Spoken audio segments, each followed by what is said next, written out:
Me doctor Vineela, consultant obstetric and gynaecologist, Medivalley multi speciality hospital, Hanuman junction. చాలా మంది doctor prescription లేకుండా tablets తీసుకుంటున్నారండి. దాని గురించి ఈరోజు మనం మాట్లాడుకుందాం. ఏంటా టాబ్లెట్స్ అని అనుకుంటున్నారా? అది పీరియడ్స్ పోస్ట్పోన్ అవడానికి వేసుకునే టాబ్లెట్. అది ఏం టాబ్లెట్ అంటే నారెపిస్టిరాన్ 5 mg టాబ్లెట్. అది ఎప్పుడు తీసుకోవాలి అంటే పోస్ట్పోన్ అవడానికి ఎప్పుడు తీసుకోవాలి అంటే 5 days ముందు. పీరియడ్స్ మీకు వస్తాయి కదండి, 5 days ముందు ఆ టాబ్లెట్ తీసుకోవాలి.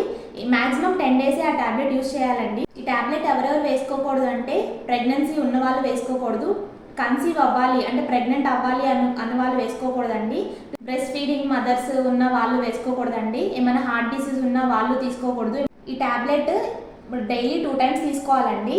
కరెక్ట్ టైంకి ఈ టాబ్లెట్ తీసుకోవాలి. ఈ టాబ్లెట్స్ ఒకవేళ మీరు పోస్ట్పోన్ అంటే తర్వాత తీసుకుందాంలే అని అనుకున్నా పీరియడ్స్ వచ్చే అవకాశం ఉంటుంది. ప్లస్ ఏంటి అంటే ఈ టాబ్లెట్స్ తీసుకున్న అంటే ఈ టాబ్లెట్స్ యూజ్ చేశాక 1 or 2 months పీరియడ్స్ అనేవి ఇర్రెగ్యులర్గా వస్తుంటాయి. అది కామనే అండి, మీరేం టెన్షన్ పడాల్సిన అవసరం లేదు. ఎప్పుడు తీసుకున్న ఈ టాబ్లెట్ మీ గైనకాలజిస్ట్ని కన్సల్ట్ అయ్యే ఈ టాబ్లెట్ తీసుకోండి. మా దగ్గర ప్రీవియస్ ప్రిస్క్రిప్షన్ ఉందిలే, ఏముందిలే మేము టాబ్లెట్ తీసుకుంటామని అనుకోకండి. ఎప్పుడు తీసుకోవాలన్నా ఈ టాబ్లెట్స్ ఖచ్చితంగా మీ గైనకాలజిస్ట్ ఒపీనియన్ తీసుకొని తీసుకోండి టాబ్లెట్.